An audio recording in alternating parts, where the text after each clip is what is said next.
Hi guys, in this video I will show you how to stop someone from posting on your Facebook timeline. What you need to do, first just go to Facebook and log in your account and then click here in the little arrow and then setting and privacy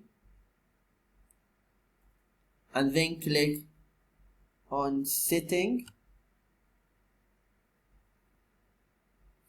Then click timeline and tagging.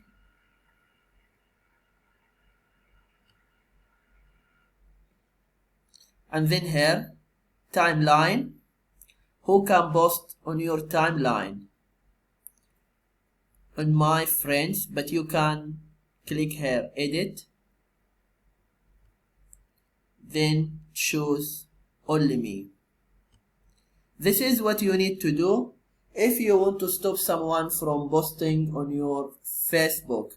I hope this video is helpful. Please don't forget to give a like and subscribe to the channel if you are not subscribed yet. And if you have any question, just you can leave them in the comment below. Thank you and see you.